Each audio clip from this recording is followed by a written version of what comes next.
ಓಬವ್ವ ಮತ್ತು DVD player. ರಚನೆ Ravindra D V.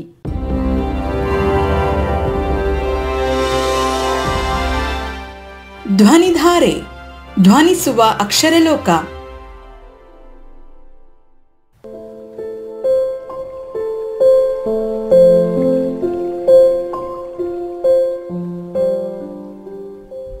Obavva ಒಮ್ಮೆ ಡಿವಿಡಿ ಪ್ಲೇಯರ್ನತ್ತ ನೋಡಿದಳು.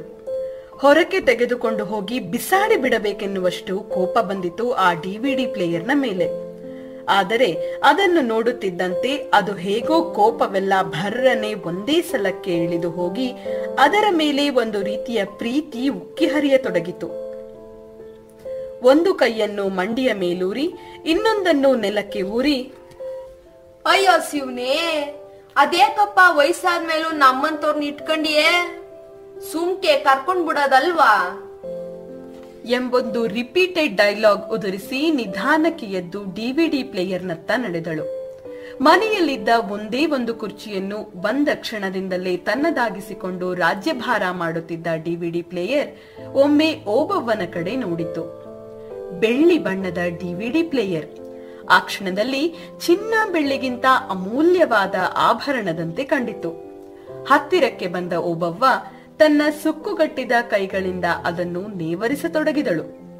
ತನ್ನ ಕೈಯಲ್ಲಿನ ಸುಕ್ಕಿನಿಂದಾಗಿ ಅದೆಲ್ಲಿ ಸ್ಕ್ರಾಚ್ ಆಗುವುದೋ ಎಂಬ ದಿಗಿಲು ಅವಳನ್ನೊಮ್ಮೆ ಕಾಡದೇ ಇರಲಿಲ್ಲ.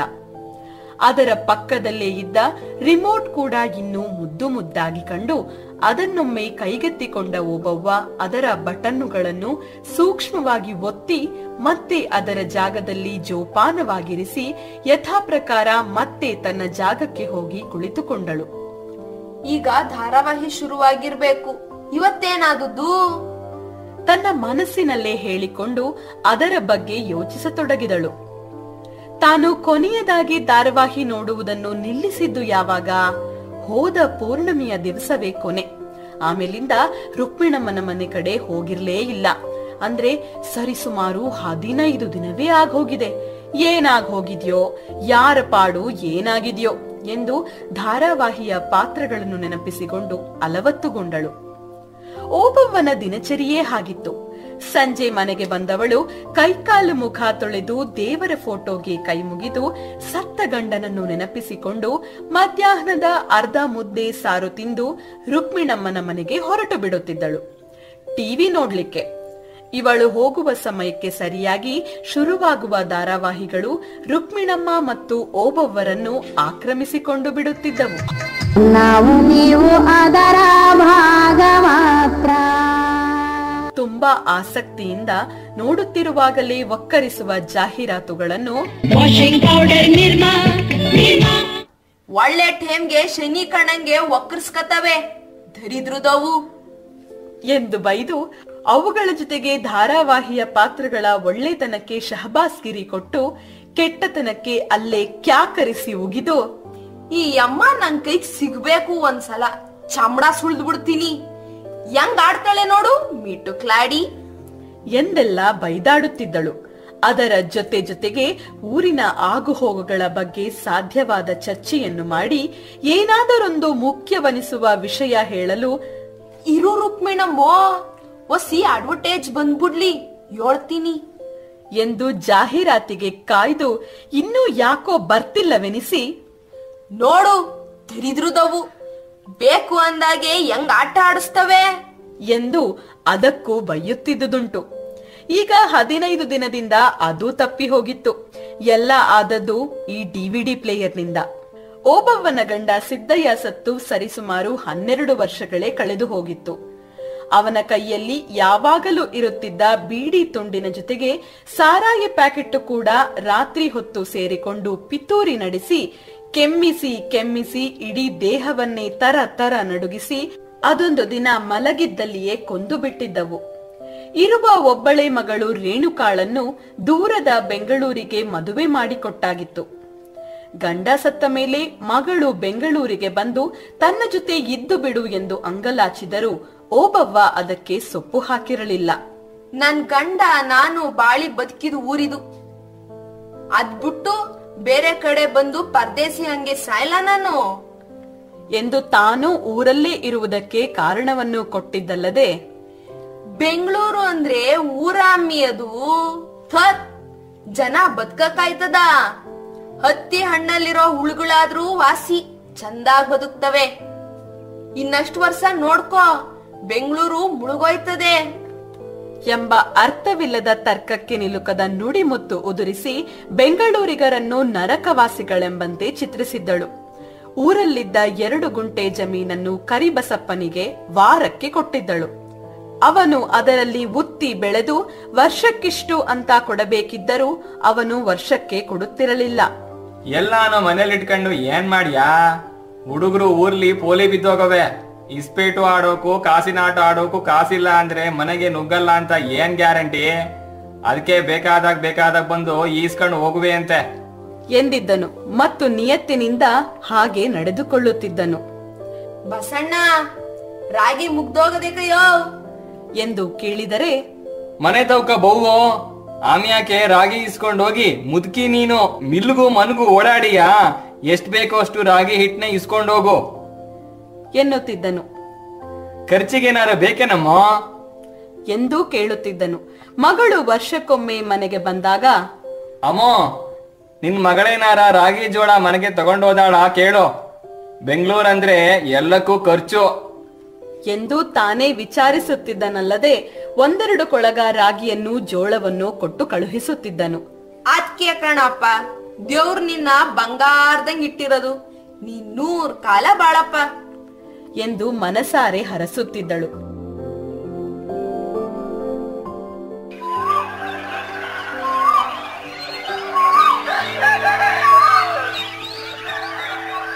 ಬೆಳಗಿದ ತಕ್ಷಣ ಹೊಲದ ಕಡೆಗೆ ನಡೆದು ಬಿಡುವ ಓಬವ್ವ ಅಲ್ಲಿ ಓಡಾಡಿ ಕಳೆ ಕಿತ್ತು ಬರುತ್ತಾಳೆ. ಕೆಲಸ ನಡೆಯುವಾಗಲಂತೂ ತಾನು ಬೇರೆಯವರಿಗೆ ವಾರಕ್ಕೆ ಹಾಕಿದ್ದೇನೆ ಎಂಬುದನ್ನು ಮರೆತು ತನ್ನದೇ ಹೊಲ ಎಂಬಂತೆ ಕೆಲಸ ಮಾಡುತ್ತಾಳೆ. ದಿನವೆಲ್ಲ ಅಲ್ಲಿ ಇಲ್ಲಿ ಸಣ್ಣ ಪುಟ್ಟ ಕೆಲಸ ಮಾಡುತ್ತಾಳೆ. ಪ್ರತಿ ತಿಂಗಳು ಮಗಳು ಕಳಿಸುವ 150 ರೂಪಾಯಿಗಳ ಮನಿ ಆರ್ಡರ್ ಅನ್ನು ಜೋಪಾನವಾಗಿಟ್ಟುಕೊಳ್ಳುತ್ತಾಳೆ. ತನ್ನ ಗುಡಿಸಲಿಗಿಂತ ಸ್ವಲ್ಪ ಚೆನ್ನಾಗಿರುವ ಮನೆಯಲ್ಲಿ ಮಧ್ಯಾಹ್ನ ಯಾವುದಾದರೊಂದು ಬಟ್ಟೆಗೆ ತೇಪೆ ಹಾಕುತ್ತಾಳೆ. ಸಂಜೆಯಾಗುತ್ತಿದ್ದಂತೆ ರುಕ್ಮಿಣಮ್ಮನ ಮನೆ ಕಡೆಗೆ ಟಿವಿ ನೋಡಲು ಹೊರಟು ಬಿಡುತ್ತಾಳೆ. ರುಕ್ಮಿಣಮ್ಮನೂ ಅಷ್ಟೇ, ರಾಜ್ಕುಮಾರ್ ಸಿನಿಮಾಗಳು, ದೇವರ ಸಿನಿಮಾಗಳಿದ್ದರೆ ಅಡ್ವಾನ್ಸ್ ಆಗಿ ಹೇಳಿಬಿಡುತ್ತಾಳೆ.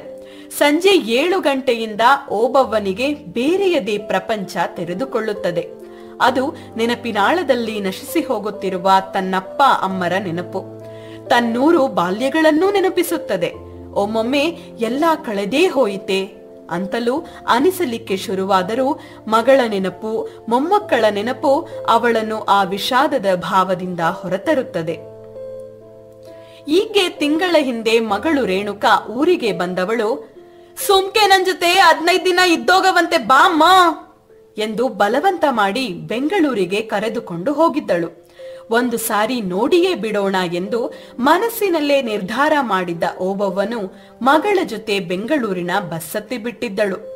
ಪ್ರತಿ ಸ್ಟಾಪ್ ಬಂದಾಗಲೂ ಈಗ ಇಳಿಬೇಕೇನೋ ಎಂಬಂತೆ ಮಗಳ ಕಡೆ ನೋಡಿದರೆ ಮಗಳು ಆ ಯಾವ ಲಕ್ಷಣವನ್ನೂ ತೋರದೆ ನಿದ್ರೆಯಲ್ಲಿಯೇ ಇರುತ್ತಿದ್ದಳು. ಬಸ್ಸು ಹೋಗುತ್ತಲೇ ಇದ್ದುದನ್ನು ಕಂಡ ಓಬವ್ವನಿಗೆ ಇದ್ಯಾವುದೋ ಬೇರೆಯದೇ ದೇಶಕ್ಕೆ ಹೋಗುತ್ತಿದ್ದೇನೆ ಎನಿಸಿಬಿಟ್ಟಿತ್ತು. ಹೋದಷ್ಟು ಮುಗಿಯದ ಪಯಣ ಓಬವ್ವನಿಗೆ ಅದೆಷ್ಟು ರೇಜಿಗೆ ತಂದಿತೆಂದರೆ, ಬರೋವಾಗ ಹೆಂಗಪ್ಪ ಬರೋದು ಎಂಬ ಚಿಂತೆಯನ್ನು ಹೋಗುವಾಗಲೇ ಹತ್ತಿಸಿ ಹಿಂಡಿ ಹಿಪ್ಪೆ ಮಾಡಿತ್ತು. ಅಂತೂ ಇಂತೂ ಬೆಂಗಳೂರು ತಲುಪಿದಾಗ ಸಂಜೆ 6 ಆಗಿತ್ತು. ಮೆಜೆಸ್ಟಿಕ್ನಲ್ಲಿಳಿದಾಗ ಅಲ್ಲಿನ ಜನ ಜಂಗುಳಿ ನೋಡಿ ಓಬವ್ವ ಹೌಹಾರಿದ್ದಳು. ತನ್ನೂರಿನ ವರ್ಷಕ್ಕೊಮ್ಮೆ ನಡೆಯುವ ತನ್ನೂರ ದೊಡ್ಡ ಜಾತ್ರೆಯಲ್ಲೂ ಇಂಥ ಜನಸಂಖ್ಯೆಯನ್ನು ಕಂಡಿರಲಿಲ್ಲ. ಏನವ್ವ, ಏನಾರ ಇಸೇಸ ಇದ್ದಾತ ಇವತ್ತು? ಈ ಪಾಟಿ ಜನ ಅವರಲ್ಲ ಎಂದು ಮಗಳನ್ನು ಕೇಳಿದ್ದಕ್ಕೆ, ಇಲ್ಲಿ ದಿನ ಹಿಂಗೆ ಅಮ್ಮ, ಬೇಗ ಹೆಜ್ಜೆ ಹಾಕು, ಇಲ್ಲಾಂದ್ರೆ ಬಸ್ ಸಿಗಲ್ಲ ಎಂದು ಓಡುವ ತರದಲ್ಲಿ ಓಬವ್ವನನ್ನು ನಡೆಸಿದ್ದಳು. ಕಿಕ್ಕಿರಿದು ತುಂಬಿದ್ದ ಬಸ್ಸಿನಲ್ಲಿ ತೂರಿಕೊಂಡು ಮೈಯನ್ನೆಲ್ಲ ನಜ್ಜುಗುಜ್ಜಾಗಿಸಿಕೊಂಡು ಮನೆಗೆ ತಲುಪುವಷ್ಟರಲ್ಲಿ ಓಬವ್ವನಿಗೆ ಮತ್ತೊಮ್ಮೆ ಹುಟ್ಟಿ ಬಂದಂತಾಗಿತ್ತು. ಮಗಳ ಮನೆಯಲ್ಲಿ ವಾರ ಕಳೆಯುವಷ್ಟರಲ್ಲಿ ಓಬವ್ವನಿಗೆ ಅದ್ಯಾವಾಗ ತನ್ನೂರಿಗೆ ಹೋಗಿಬಿಡುತ್ತೇನೋ ಎಂದು ನೂರಾರು ಬಾರಿ ಅನ್ನಿಸಿಬಿಟ್ಟಿತ್ತು. ಅಳಿಯ ಸದಾಶಿವ ಮುನ್ಸಿಪಾಲಿಟಿಯ ನೌಕರನಾಗಿದ್ದ. ಮಗಳು 4 ಮನೆಯಲ್ಲಿ ಮುಸುರೆ ಕೆಲಸ ಮಾಡುತ್ತಿದ್ದಳು. ಬೆಳಗ್ಗೆದ್ದ ತಕ್ಷಣ ಇಬ್ಬರು ಹೊರಟು ಬಿಡುತ್ತಿದ್ದರು. ಮನೆಯಲ್ಲಿ ಓಬವ್ವ ಒಂಟಿಯಾಗಿ ಬಿಡುತ್ತಿದ್ದಳು. ಅದೊಂದು ದಿನ, ಮನೇಲಿ ಕೂತ್ಕೊಂಡು ಏನ್ ಮಾಡಿಯವೋ, ಬಾ ಸುಮ್ಕೆ ನನ್ ಜೊತೆ ಎಂದು ರೇಣುಕಾ ತಾನು ಕೆಲಸ ಮಾಡುವ ಮನೆಗೆ ಕರೆದುಕೊಂಡು ಹೋಗಿದ್ದಳು. ಅವರು ಆವತ್ತು ಹೇಗೋ ರಜಾ ದಿನವಾದ್ದರಿಂದ ಬಿಗ್ ಬಜಾರಿಗೆ ತಮ್ಮ ಕಾರಿನಲ್ಲೇ ಕರೆದುಕೊಂಡು ಹೋಗಿದ್ದಲ್ಲದೆ ಓಬವ್ವನಿಗೆ 300 ರೂಪಾಯಿಗಳ ಸೀರೆ ಕೊಡಿಸಿದ್ದರು. ಅದು ಹಬ್ಬದ ಸಮಯವಾದ್ದರಿಂದ ಬಿಗ್ ಬಜಾರ್ನಲ್ಲಿ ಸೀರೆ ಕೊಂಡಾಗ ಅದರ ಜೊತೆ ಕೂಪನ್ ಕೂಡ ಕೊಟ್ಟಿದ್ದರು. ರೇಣುಕಾ ಅದನ್ನು ತೆಗೆದುಕೊಂಡಳು. ಇದೆಲ್ಲ ಸೋಂಕೆ ಎಂದದಲ್ಲದೆ ಅದರಲ್ಲಿ ಓಬವ್ವನ ಹೆಸರು ಬರೆದು ಡಬ್ಬಿಗೆ ಹಾಕಿದ್ದಳು. ಎಲ್ಲ ಮುಗಿಸಿ ಬಿಗ್ ಬಜಾರ್ನಲ್ಲೆಲ್ಲ ಸುತ್ತಾಡಿದರು. ಓಬವ್ವನಿಗಂತೂ ಅದೆಂತದೋ ಬೆರಗು. ಮನೆಯವರು ತಾವು ಹೋಗುತ್ತೇವೆ ಎಂದಾಗ, ಅಮೋರೆ ನಾವು ಬಸ್ಸಲ್ಲೊಯ್ತೀವಿ, ನೀವೋಗಿ ಎಂದು ರೇಣುಕಾಳೆ ಅವರನ್ನು ಕಳುಹಿಸಿ ತನ್ನವ್ವನನ್ನು ಸುತ್ತಾಡಿಸಿದ್ದಳು. ಸಂಜೆಯಾಗುವವರೆಗೂ ಅಲ್ಲೇ ಕಳೆದು ಇನ್ನೇನು ಮನೆಗೆ ಹೋಗಲು ನೆಲಮಹಡಿಯತ್ತ ಧಾವಿಸುತ್ತಿದ್ದಾಗ ಅಲ್ಲಿ ಜನರೆಲ್ಲ ನೆರೆದಿರುವುದು ಕಾಣಿಸಿತು. ಏನಿರಬಹುದೆಂಬ ಕುತೂಹಲದಿಂದ ಅಮ್ಮನನ್ನು ಎಳೆದುಕೊಂಡು ಅತ್ತ ಸಾಗಿದಳು. ಅಲ್ಲಿ ಅವತ್ತು ಚಿತ್ರನಟಿ ಬಂದಿದ್ದಳು. ಅವತ್ತು ಕೂಪನ್ನುಗಳ ಡ್ರಾ ದಿನವಾದ್ದರಿಂದ ಸಣ್ಣ ಮಟ್ಟದ ಸಂಗೀತವೂ ಅಲ್ಲಿತ್ತು. ಓಬವ್ವನಂತೂ ವರ್ಣಿಸಲಾಗದ ಭಾವನೆಯೊಂದಿಗೆ ಮಗಳ ಕೈಯನ್ನು ಭದ್ರವಾಗಿ ಹಿಡಿದುಕೊಂಡೇ ನಿಂತಿದ್ದಳು.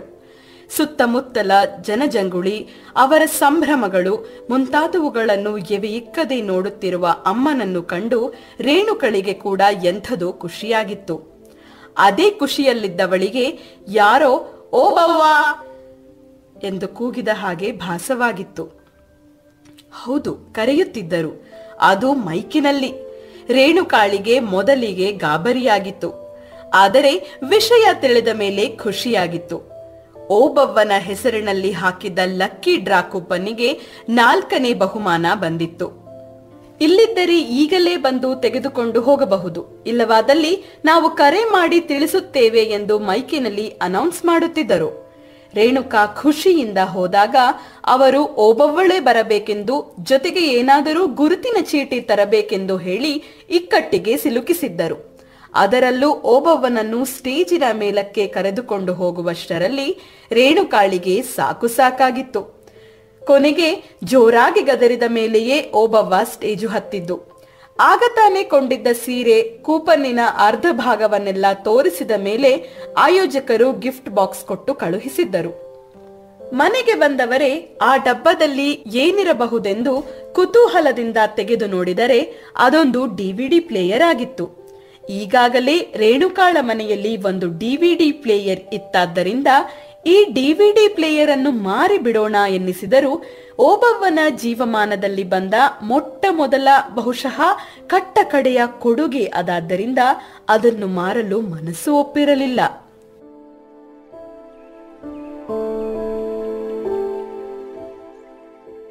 ಕೊಡಾದ್ ಕೊಟ್ರು ನನ್ ಮಕ್ಕಳು, ಸೀರೆನ, ಬಟ್ಟೆನ, ಪಾತ್ರನ, ಪಗಡಾನ ಕೊಡಕ್ಕಾಗ್ಲಿಲ್ವಾ ಎಂದು ರೇಣುಕಾ ಬೈದುಕೊಂಡಿದ್ದಳು.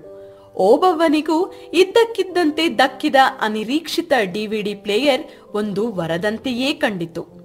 ಎಲ್ಲೋ ಇದ್ದ ತನ್ನನ್ನು ಈ ಬೆಂಗಳೂರಿಗೆ ಎಳೆತಂದು ದೇವರು ಅದ್ಯಾವುದೋ ಸಕಾರಣಕ್ಕಾಗಿಯೇ ತನಗೆ ಕೊಡುಗೆ ನೀಡಿರಬೇಕೆಂದು ಓಬವ್ವ ಬಲವಾಗಿ ನಂಬಿಬಿಟ್ಟಳಲ್ಲದೆ, ಬುಡವ್ವ, ನಾ ಅದನ್ನ ಊರಿಗೆ ತಕ್ಕೊಂಡೊಯ್ತೀನಿ ಎಂದಳು.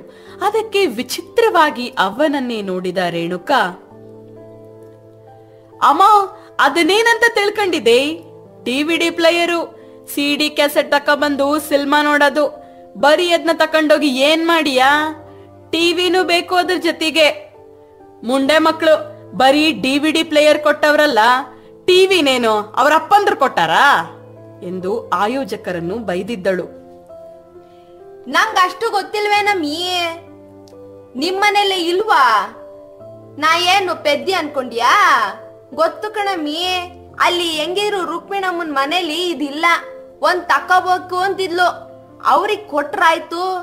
ಹೆಂಗಿದ್ರು ಊರ್ನಲ್ಲಿ ನೋಡ್ಕೋಬೇಕಾದವ್ರು ಅವರೇ ತಾನೇ. ಕಷ್ಟ ಸುಖಕ್ಕೆ ನಿನ್ ನೆಚ್ಕೊಂಡ್ರಾಯ್ತದ. ನೀ ಈ ಊರಿಂದ ಬರೋ ಗಂಟ ನನ್ ಹೆಣ ಮಣ್ಣಲ್ಲಿ ಮಣ್ಣಾಗೋಗಿರ್ತದೆ ಅಷ್ಟೇಯ. ಕೊಡು, ಅವ್ರಿಗೆ ಕೊಡ್ತೀನಿ ಎಂದಿದ್ದಳು. ಅದ್ಯಾಕೆ ಹಾಗೆ ಸುಳ್ಳು ಹೇಳಿದ್ದಳೋ ಓಬವ್ವನಿಗೂ ಗೊತ್ತಿರಲಿಲ್ಲ. ಒಟ್ಟಿನಲ್ಲಿ ತನಗದು ಸೇರಿದ್ದು ಎಂಬ ಭಾವ ಅವಳನ್ನಾಕ್ರಮಿಸಿಕೊಂಡಿತ್ತು. ರೇಣುಕಾಳಿಗೆ ಆ ಡಿವಿಡಿ ಪ್ಲೇಯರ್ ಅನ್ನು ಓಬವ್ವನಿಗೆ ಕೊಡದೆ ಬೇರೆ ದಾರಿಯಿರಲಿಲ್ಲ.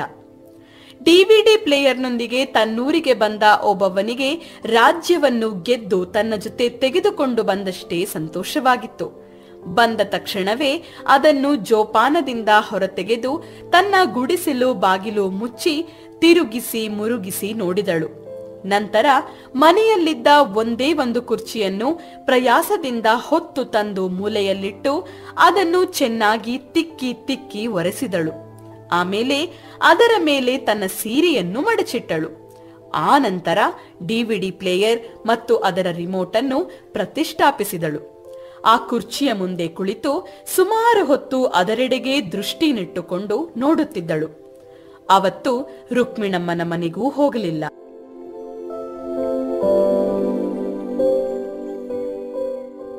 ಮಾರನೆಯ ದಿನ ಆ ಡಿವಿಡಿ ಪ್ಲೇಯರ್ ಅನ್ನು ಏನು ಮಾಡುವುದೆಂದು ಯೋಚಿಸತೊಡಗಿದಳು. ಟಿವಿ ಇಲ್ಲದ ಆ ಡಿವಿಡಿ ಯಾತಕ್ಕೂ ಬಾರದ ವಸ್ತುವಾದರೂ ಓಬವ್ವನಿಗೆ ಹಾಗೆನಿಸಲಿಲ್ಲ. ಹೇಗೋ ಏನೋ ಮಾಡಿ ಒಂದು ಟಿವಿಯನ್ನು ತಂದು ಬಿಟ್ಟರೆ ತನ್ನಿಷ್ಟ ಬಂದ ರಾಜ್ಕುಮಾರ್ ದೇವರ ಸಿನಿಮಾಗಳನ್ನು ನೋಡಬಹುದೆನಿಸಿತು.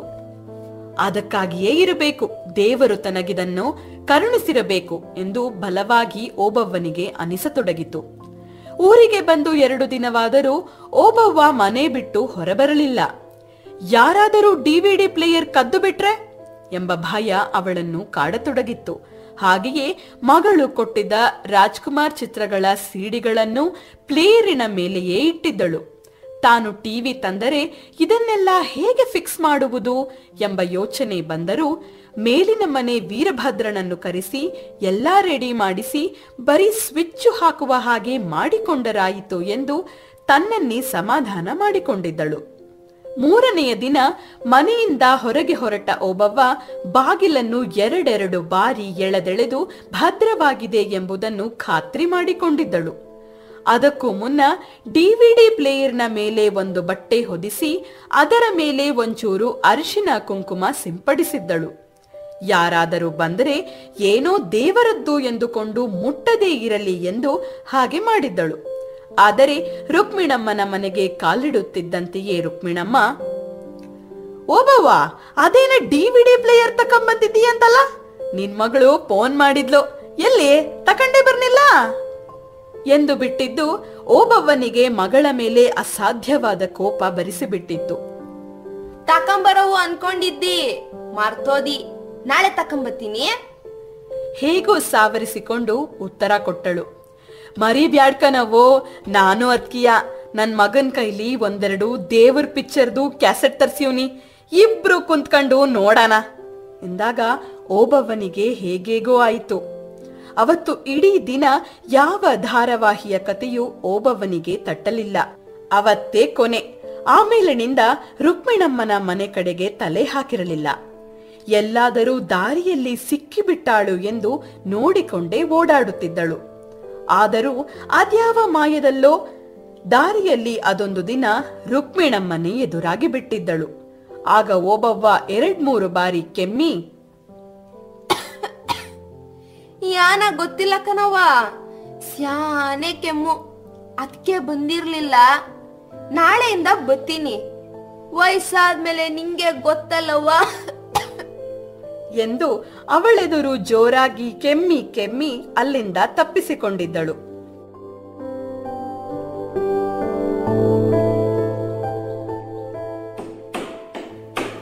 ಮೆಕ್ಯಾನಿಕ್ ರಂಗನ ಅಂಗಡಿಗೆ ಹೋದ ಓಬವ್ವ, ಒಂದ್ ಟಿವಿ ಎಷ್ಟಾದಪ್ಪ ಎಂದು ವಿಚಾರಿಸಿದ್ದಳು.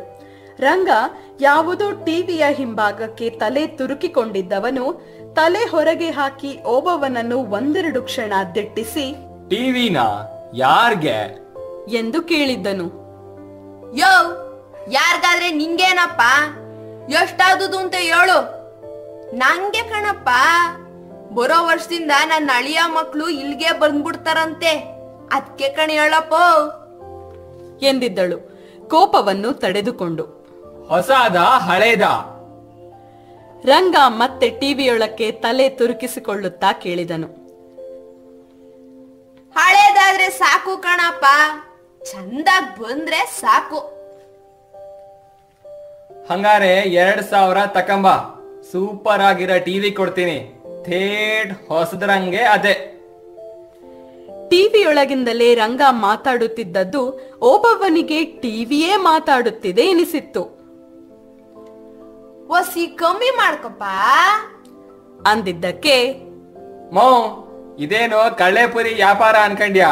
ಚೌಕಾಸಿ ಮಾಡಾಕ 2000 ಅಂದ್ರೆ 2000, ಅದು ಈ ವಾರದ ಒಳಗ್ ಬಂದ್ರೆ, ಇಲ್ಲ ಅಂದ್ರೆ ಯಾರು ಬರ್ತಾರೋ ಅವ್ರಿಗೆ ಕೊಟ್ಬಿಡ್ತೀನಿ ಎಂದು ಟಿವಿಯೊಳಗಿನಿಂದಲೇ ಗದರಿಕೊಂಡ. ಸರಿ ಕಣಪ್ಪ, ಯಾರಿಗೂ ಕೊಡಕ್ ಹೋಗ್ಬೇಡ, ನಾನೇ ದುಡ್ಡು ತಕೊಂಬತ್ತೀನಿ ಎಂದು ಹೇಳಿ 1 ನಿಮಿಷವೂ ಅಲ್ಲಿ ನಿಲ್ಲದೆ ಬರಬರನೆ ತರಗೆಲೆಯಂತೆ ಮನೆಗೆ ಓಡಿ ಬಂದಿದ್ದಳು. ಮನೆಯಲ್ಲಿದ್ದ ಹಣವನ್ನೆಲ್ಲ ಒಟ್ಟಾಗಿಸಿ ನೋಡಿದಾಗ ಅಲ್ಲಿದ್ದದ್ದು 700 ರೂಪಾಯಿಗಳು ಮಾತ್ರ. ಉಳಿದ ರೂಪಾಯಿಗಳಿಗೆ ಏನು ಮಾಡುವುದು ಎಂದು ಯೋಚಿಸತೊಡಗಿದಳು. ಕೊನೆಗೆ ನಾಳೆ ಬೆಳಗ್ಗೆಯೇ ಕರಿಬಸಪ್ಪನ ಹತ್ತಿರ ಹೋಗಿ ಸಾಲ ಕೇಳುವುದೆಂದು ನಿರ್ಧರಿಸಿದಳು. ಮಾರನೆಯ ದಿನ ಬೆಳಗ್ಗೆಯೇ ಕರಿಬಸಣ್ಣನ ಮನೆ ಕಡೆಗೆ ಹೊರಟಳು. ದಾರಿಯುದ್ದಕ್ಕೂ ಈಗ ಕರಿಬಸಣ್ಣನಿಗೆ ಏನು ಹೇಳುವುದು ಎಂಬ ಯೋಚನೆಯೇ ಕಾಡತೊಡಗಿತ್ತು. ಏಕಾಏಕಿ ಅಷ್ಟೊಂದು ದುಡ್ಡು ನಿನಗ್ಯಾಕೆ ಎಂದರೆ ಏನು ಮಾಡುವುದು? ಕರಿಬಸಣ್ಣನ ಮನೆ ಬರುವವರೆಗೂ ಏನು ಕಾರಣ ಕೊಡುವುದೆಂದು ಎಷ್ಟು ಯೋಚಿಸಿದರೂ ತೋಚಲಿಲ್ಲ. ಕರಿಬಸಣ್ಣ ಓಬವ್ವಳನ್ನು ನೋಡಿದಾಕ್ಷಣ ಒಂದು ಪರಿಚಯದ ನಗೆ ನಕ್ಕು, ಬಾಮೋ ಟಿವಿ ತಕ್ಕತಿದ್ಯಂತೆ? ಅದೇನು ನಿನ್ನ ಅಳಿಯ ಮಕ್ಕಳು ಇಲ್ಲಿಗೆ ಬಂದಾರಂತಲ್ಲ, ಏನ್ ವಿಷಯ ಎಂದು ಕೇಳಿಯೇ ಬಿಟ್ಟನು. ಓಬವ್ವನಿಗೆ ಒಂದು ಘಳಿಗೆ ಆಶ್ಚರ್ಯವಾದರೂ ಇದು ಮೆಕ್ಯಾನಿಕ್ ರಂಗನ ಕರಾಮತ್ತು ಅನ್ನುವುದನ್ನು ಕ್ಷಣಾರ್ಧದಲ್ಲಿ ಅರ್ಥ ಮಾಡಿಕೊಂಡು ಒಂದು ಪೆಚ್ಚು ನಗೆ ನಕ್ಕಳು. ಅಲ್ಲ ಕಣವ್ವ, ಈಗ ಟಿವಿ ತಕೊಂಡ್ ಹೋಗ್ತೀಯ ಅನ್ಕ, ಅದಕ್ಕೆ ಕೇಬಲ್ ಬ್ಯಾಡ್ವಾ? ತಿಂಗಳಿಗ ಏನಿಲ್ಲ ಅಂದ್ರೂ 100 ರೂಪಾಯಿ ಆಗ್ತದ. ಆಮ್ಯಾಕೆ ಕರೆಂಟು ಬಿಲ್ಲು ಬ್ಯಾರೆ ಜಾಸ್ತಿ ಆಯ್ತದ. ನಿನ್ನ ಮಗಳು ಬಂದ ಮ್ಯಾಲ ಅವ್ರ ಪಾಡು, ಅವ್ರ ಬರಾ ಗಂಟ ನೀನೇ ಮೇಂಟೈನ್ ಮಾಡ್ಬೇಕಲ್ಲ. ದುಡ್ಡು ಎಲ್ಲಿಂದ ಮಾಡಿಯಾ ಎಂದವನು ಮಗಳಿಗೆ 7 ತಿಂಗಳು ಕಳಿಸಿದ್ದಕ್ಕಿಂತ ವಸಿ ಜಾಸ್ತಿ ಕಳಿಸಕ್ಕೆ ಎಂದು ಮುಂದುವರೆಸಿದನು. ಓಬವ್ವ ಇದಾವುದನ್ನೂ ಯೋಚಿಸಿಯೇ ಇರಲಿಲ್ಲ. ಕರಿಬಸಣ್ಣನ ಮಾತಲ್ಲೂ ಸತ್ಯ ಇದೆ ಎನಿಸಿತು. ಇಷ್ಟಕ್ಕೂ ಅದೆಷ್ಟು ಕ್ಯಾಸೆಟ್ ತಗೊಂಡೋಗಿ ನೋಡಕ್ಕಾದುದು? ದಿಟ್ಟ ಟಿವಿ ತಕೊಂಡ್ರೆ ಬೇಕಾದ ಪಿಕ್ಚರ್ ನೋಡ್ಬೋದು, ಮನೇಲೆ ಕುಂತ್ಕೊಂಡು ಧಾರಾವಾಹಿನೂ ನೋಡ್ಬೋದು. ಸಾಯ ಕಡೆಗಾಲದಲ್ಲಿ ಇಷ್ಟು ಸುಖ ಪಡ್ದಿಲ್ಲ ಅಂತಂದ್ರೆ ಇದೆಂತ ಬಾಳು ಎಂದುಕೊಂಡವಳು, ಅಯ್ಯ ಬುಡಪ್ಪ, ಈಗೇನ್ ಮಾಡಕ್ಕಾದುದು ಎಂದು ಸ್ವಲ್ಪ ಹೊತ್ತು ಅವನನ್ನೇ ನೋಡಿ, ಬಸಣ್ಣ ಅದ್ಕೆ ಒಂಚೂರು ಕಾಸು ಬೇಕಿತ್ತು ಕಣಪ್ಪ ಎಂದು ಅವನನ್ನೇ ನೋಡುತ್ತಾ ನಿಂತಳು. ಮೊನ್ನೆ ತಾನೇ ಕಳೆ ಕೀಳಿಸ್ಬಿಟ್ಟೆ ಒಬ್ಬವ್ವ, ಕಾಸಿಲ್ಲ. 500 600 ಆದ್ರೆ ಕೊಡ್ತೀನಿ ನೋಡು. 1000 ಗಟ್ಲೆ ಬೇಕಾದ್ರೆ 2 ತಿಂಗಳು ಕಾಯ್ಬೇಕಾಯ್ತದೆ ಎಂದವನು ಓಬವ್ವನ ಪ್ರತಿಕ್ರಿಯೆಗೂ ಕಾಯದೆ, ಲೇ ಇವಳೆ, ಒಬ್ಬವಂಗೆ 600 ರೂಪಾಯಿ ಇಟ್ಟಿದ್ದೀನಿ, ಅಲ್ಲಿ ಕೊಡು ಎಂದು ಅದೇ ವೇಗದಲ್ಲಿ ಹೋಗು ಒಬ್ಬವ್ವ ಈಸ್ಕಾ ಎಂದನು. ಓಬವ್ವ ಮುಂದಕ್ಕೆ ಮಾತಾಡಲಿಲ್ಲ, ಅಥವಾ ಕರಿಬಸವಣ್ಣ ಅದಕ್ಕೆ ಅನುವು ಮಾಡಿಕೊಡಲಿಲ್ಲ. ಎಲ್ಲ ಮೊದಲೇ ಮಾತಾಡಿಕೊಂಡಂತೆ ಇತ್ತು. ಮನೆಯಲ್ಲಿ ಹಣವನ್ನೆಲ್ಲ ಒಟ್ಟುಗೂಡಿಸಿ 10-20 ಸಾರಿ ಲೆಕ್ಕ ಹಾಕಿದರೂ ಅದು 2000 ಮುಟ್ಟಲಿಲ್ಲ. ಹೀಗೇನು ಮಾಡುವುದು? ಮಗಳಿಗೊಂದು ಫೋನು ಮಾಡಿಸೋದಾ? ತನ್ನ ಹುಚ್ಚಾಟಕ್ಕೆ ಮಗಳು ಬರೀ ನಗುವುದಿಲ್ಲ, ಬೈದು ಮಂಗಳಾರತಿ ಎತ್ತೇ ಎತ್ತುತ್ತಾಳೆ. ಅವಳಿಗೇನು ಗೊತ್ತು ನನ್ನ ಕಷ್ಟ? ಒಂಟಿಯಾಗಿ ಅವರಿವರ ಮನೆಗೋಗಿ ಅವರ ಹಾಕಿದ್ದ ನೋಡ್ಕೊಂಡು ಬರಬೇಕು ಎಂದು ಮಗಳಿಗೆ ಮನಸ್ಸಲ್ಲೇ ಬೈದುಕೊಂಡಳು. 3 ದಿನವಾದರೂ ಓಬವ್ವನ ಕೈಯಲ್ಲಿ ಹಣ ಹೊಂದಿಸಲು ಸಾಧ್ಯವಾಗಲಿಲ್ಲ. ಅವನು ಬೇರೆ ಯಾರಿಗಾದರೂ ಟಿವಿ ಮಾರಿಬಿಟ್ಟನಾ ಹೇಗೆ? ಯಾವುದಕ್ಕೂ ಒಂದ್ಸಾರಿ ಹೋಗಿ ನೋಡಿಕೊಂಡು ಬಂದು ಬಿಡಬೇಕು ಎಂದುಕೊಂಡ ಮೇಲೆ ಓಬವ್ವ ಒಂದು ಗಳಿಗೆಯನ್ನು ವೇಸ್ಟ್ ಮಾಡಲಿಲ್ಲ. ಬರಬರನೆ ತರಗಲೆಯಂತೆ ಹೊರಟೇ ಬಿಟ್ಟಳು. ಅಂಗಡಿಯ ಮುಂದೆ ಕರಿಬಸಪ್ಪ ಬೀಡಿ ಸೇದುತ್ತಾ ಆರಾಮವಾಗಿ ರಂಗನೊಂದಿಗೆ ಮಾತಾಡುತ್ತಾ ಕುಳಿತಿದ್ದ. ಯಥಾಪ್ರಕಾರ ಟಿವಿಯೊಳಗೆ ಮುಖ ತೋರಿಸಿಕೊಂಡಿದ್ದ ರಂಗ ಟಿವಿಯೇ ಜೀವಂತವಾಗಿ ಮಾತಾಡುತ್ತಿದೆ ಎಂಬ ಭ್ರಮೆ ತುಂಬಿಸುವಲ್ಲಿ ಯಶಸ್ವಿಯಾಗಿದ್ದ. ಯಾನ ಓಬವ್ವ, ಇನ್ನು ಟಿವಿ ತಕೊಳ್ಳಿಲ್ವಾ ಎಂದ. ಇಲ್ಲ ಕಣಪ್ಪ, ಮಗಳು ಬಾಕಿ ಹಣ ಕಳಿಸ್ತೀನಿ ಎಂದವಳೆ, ಅದಕ್ಕೆ ಕಾಯ್ಕೊಂಡಿದ್ದೀನಿ ಎಂದು ಸುಳ್ಳು ಹೇಳಿದಳು. ಅದಕ್ಕೆಯ ವಿಚಾರಿಸ್ಕೊಂಡು ಹೋಗುವ ಅಂತ ಬಂದಿ ಕಣಪ್ಪ. ಇವ ಯಾರಿಗಾದ್ರೂ ಮಾರ್ಬಿಟ್ನಾ ಹೆಂಗೆ ಅಂತೀನಿ ಎಂದು ರಂಗನ ಕಡೆ ನೋಡಿದಳು. ಅದೆಂಗ್ ಮಾರ್ಬಿಟ್ಟಾನು? ಲೇ ರಂಗ, ಮಾರ್ಬಿಟ್ಯಾ ಎಂದು ಜಬರ್ದಸ್ತಿನಲ್ಲಿ ಕೇಳಿದ್ದಕ್ಕೆ ರಂಗ ತಲೆ ಎತ್ತಿ ಓಬವ್ವನ ಕಡೆ ನೋಡಿ, ಇಲ್ಲ ಕಣಣ್ಣು, ಈ ಒಮ್ಮಂಗೆ ಕಾಯ್ದಿಟ್ಕೊಂಡಿದ್ದೀನಿ. ಆದ್ರೂ ಎಷ್ಟು ದಿನ ಅಂತ ಕಾಯಕ್ಕಾದದು ಹೇಳೋ? ಟಿವಿ ಏನ್ ನಂದ? ಮೇಲ್ಮನಿ ರಾಜಣ್ಣಂದು. ಅವ ದಿನ ಹೋಗ್ತಾ ಬರ್ತಾ ಲೋ ಮಾರ್ದ್ಯಾ ಅಂತ ಕೇಳಿ ಪ್ರಾಣ ತಿಂತವನೆ ಎಂದು ತನ್ನ ಮಾತು ಮುಗಿಯುವುದರೊಳಗೆ ಮತ್ತೆ ಟಿವಿಯೊಳಗೆ ತೂರಿಕೊಂಡನು. ಅದು ಸರಿ ಅನ್ನೋ. ಓಬವ್ವ, ನಿನ್ ಮಗಳಿಗೆ ಹೇಳೋ, ಅವಳಿಗೂ ಬುದ್ಧಿ ಇಲ್ಲ ಕಣ್ ತಗೋವ. ಅಲ್ಲ, ಟಿವಿ ಬದಲ್ಗೆ ಒಂದ್ ಮೊಬೈಲ್ ಫೋನ್ ತಕೊಡೋದಲ್ವಾ? ಅವನ್ನ ಅವಾಗವಾಗ ವಿಚಾರಿಸ್ಕೋಬಹುದಿತ್ತಲ್ವಾ? ಟಿವಿ ನೋಡ್ಕೊಂಡ್ ಏನ್ ಮಾಡೋದು ಎಂದು ಹೇಳಿದನು. ವಾಪಸ್ಸು ಮನೆಗೆ ಬರುವವರೆಗೂ ಕರಿಬಸಣ್ಣನ ಮಾತುಗಳು ಅವನೇ ಬಂದು ಕಿವಿಯಲ್ಲಿ ಪದೇ ಪದೇ ಹೇಳುತ್ತಿದ್ದಾನೋ ಎನ್ನುವಷ್ಟರ ಮಟ್ಟಿಗೆ ಪ್ರತಿಧ್ವನಿಸುತ್ತಿತ್ತು. ಹೌದಲ್ಲ, ಮೊಬೈಲ್ ಇದ್ದರೆ ಆವಾಗವಾಗ ಮಗಳ ಜೊತೆ ಮಾತಾಡಬಹುದಲ್ಲ, ಕಷ್ಟ ಸುಖ ಹೇಳಿಕೊಳ್ಳಬಹುದು ಎಂಬಾಲೋಚನೆಯೂ ಬಂದು ಹೋಯಿತು. ಸೀದಾ ಮನೆಗೆ ಬಂದವಳು ದೇವರ ಫೋಟೋ ಇಟ್ಟಿದ್ದ ಜಾಗವನ್ನು ತೆರವುಗೊಳಿಸಿದಳು. ಅದರ ಮೇಲಿದ್ದ ಮಣ್ಣನ್ನು ಬಗೆದು ಹಾಕಿದಳು. ಕೆಳಗೆ ಹೂತಿದ್ದ ತಾಮ್ರದ ಕುಡಿಕೆಯನ್ನು ಹೊರತೆಗೆದಳು. ಅದರಲ್ಲಿದ್ದದನ್ನು ನೆಲಕ್ಕೆ ಸುರುವಿದಳು. ಒಂದು ಮೂಗುಬಟ್ಟು, 2 ಬೆಳ್ಳಿಯ ಗೆಜ್ಜೆಗಳು, ಒಂದು ತಾಳಿ ಇತ್ತು. ಎಲ್ಲವನ್ನೂ ಗಿರವಿ ಇಟ್ರೆ 2,000 ಮೇಲೆಯೇ ಬರಬಹುದು. ಬರೀ 2,000 ತೆಗೆದುಕೊಳ್ಳಬೇಕು ಎಂದು ಮನಸ್ಸಿನಲ್ಲಿಯೇ ಗಟ್ಟಿಯಾಗಿ ನಿರ್ಧರಿಸಿಕೊಂಡವಳು ಅಷ್ಟನ್ನೂ ಜೋಪಾನವಾಗಿ ಒಂದು ಬಟ್ಟೆಗೆ ಗಂಟು ಕಟ್ಟಿಕೊಂಡು ಒಮ್ಮೆ ಡಿವಿಡಿ ಪ್ಲೇಯರಿನ ಕಡೆಗೊಮ್ಮೆ ನೋಡಿ ಬರಬರನೆ ಸೇಟು ಅಂಗಡಿಯ ಕಡೆಗೆ ಹೋಗಲು ನಿರ್ಧರಿಸಿ ಮನೆಯಿಂದ ಹೊರಗೆ ಬಂದವಳು ಒಂದು ಕ್ಷಣ ಕಕ್ಕಾಬಿಕ್ಕಿಯಾಗಿ ಬಿಟ್ಟಳು. ಎದುರಿಗೆ ರುಕ್ಮಿಣಮ್ಮ. ಓಬವ್ವ, ಏನು ಕಾಣಂಗೆ ಇಲ್ಲ, ಉಸರಾ? ನಾನು ಅದಕ್ಕೆ ನನ್ ಮಗಂಗ್ ಹೇಳ್ದೆ, ಹೋಗಿ ಮನೆ ಹತ್ರ ನೋಡ್ಕೊಂಡ್ ಬಾ ಅಂತ. ಅವ ಬಂದಿದಾಗ ನೀನು ಇರ್ನೇ ಇಲ್ವಂತೆ. ಏನಾತೋ ಏನು ಅಂತ ಗಾಬರಿ ಆಗ್ಬಿಟ್ಟಿತ್ತು ಕಣವ. ಚಂದಗಿದ್ಯ ತಾನೆ? ಪಾಪ ಮಗಳು ಬೇರೆ ದೂರ ಅವಳೆ, ಅದಕ್ಕೆ ನಾನೇ ಬಂದೆ ಎಂದಳು. ಓಬವ್ವಂಗೆ ಏನು ಹೇಳಬೇಕೆಂದು ತೋಚಲಿಲ್ಲ. ಆದರೂ ಹೇಗೋ ಸಾವರಿಸಿಕೊಂಡು ಯಾನ ಈಗ ಸ್ವಲ್ಪ ಹಗುರಾತ್ ಕಣವ ಎಂದಳು. ಅಷ್ಟಿದ್ರ ಸಾಕು ಬಿಡವ್ವ ಎಂದ ರುಕ್ಮಿಣಮ್ಮ ಮಾತಿಗೆ ಸುರುವಚ್ಚಿಕೊಂಡಳು. ನಿಂತು ಹೋದ ಧಾರಾವಾಹಿಯ ಕತೆಗಳನ್ನೂ ಪೂರ್ಣ ಮಾಡಿದಳು. ಊರಿನ ವಿಷಯಗಳನ್ನು ಹೇಳಿದಳು. ಮಗನು ಹೊಸ ಬೈಕ್ ಕೊಂಡಿದ್ದನ್ನು ಹೇಳಿದಳು. ತನಗೂ ಹುಷಾರು ತಪ್ಪಿದ್ದನ್ನು ಹೇಳಿದಳು. ಇಬ್ಬರು ಮುದುಕಿಯರು ನಿಂತುಕೊಂಡೇ ಸುಮಾರು ಹೊತ್ತು ಹರಟಿದರು.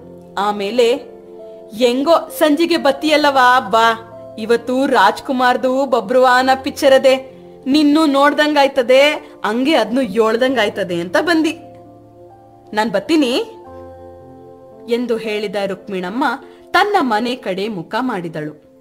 ಯಾಕೋ ಇಷ್ಟು ಪ್ರೀತಿ ತೋರಿಸುವ ರುಕ್ಮಿಣಮ್ಮನಿಗೆ ತಾನು ಮೋಸ ಮಾಡುತ್ತಿದ್ದೇನೆ ಎನಿಸಿತು ಓಬವ್ವನಿಗೆ. ತಾನೇ ಮನೆಯಲ್ಲಿ ಕುಳಿತು ಟಿವಿ ನೋಡುವಂತಾದರೆ ನೋಡಿದ ಮೇಲೆ ಅದರ ಬಗ್ಗೆ ಯಾರೊಂದಿಗೆ ಮಾತನಾಡುವುದು ಎನಿಸಿತು. ಇಷ್ಟು ದಿನ ಬರೀ ಧಾರಾವಾಹಿ ಸಿನಿಮಾಗಳಷ್ಟೇ ಮಜಾ ಕೊಡುತ್ತಿರಲಿಲ್ಲ. ನೋಡಿದ ಮೇಲೆ ಅದರ ಬಗ್ಗೆ ಆಡುವ ಮಾತುಗಳು, ಬೈಗುಳಗಳು ಹೆಚ್ಚು ಪ್ರಭಾವ ಬೀರಿದ್ದು, ಅವುಗಳ ಪಾತ್ರವನ್ನು ಇನ್ನಷ್ಟು ಜೀವಂತ ಮಾಡಿದ್ದು ಎನ್ನುವ ಸತ್ಯ ಓಬವ್ವನಿಗೆ ಮಿಂಚಿನಂತೆ ಹೊಳೆಯಿತು. ಓಬವ್ವ ಮುಂದೆ ಏನನ್ನೂ ಯೋಚಿಸಲಿಲ್ಲ. ಆಗಲೇ 3-4 ಮಾರು ದೂರ ಸಾಗಿದ್ದ ರುಕ್ಮಿಣಮ್ಮನನ್ನು ಕೂಗಿ ಕರೆದವಳು ಒಳ ಹೋಗಿ ಡಿವಿಡಿ ಪ್ಲೇಯರ್ ಅನ್ನು ತೆಗೆದುಕೊಂಡು ಬಂದು ಅವಳ ಮುಂದೆ ಹಿಡಿಯುತ್ತಾ, ಏ ರುಕ್ಮಿಣಮ್ಮ, ಸದ್ಯ ನೀನಾಗೆ ಬಂದಿದ್ದಿ, ಹಂಗೆ ಇದ್ನು ತಗೊಂಡೋಗವ. ನಂಗೆ ಅಷ್ಟ್ ದೂರ ಎತ್ಕೊಂಡು ಬರಕ್ ಆಗಲ್ಲ, ನಾಳೆ ಸಿಗ್ತೀನಿ.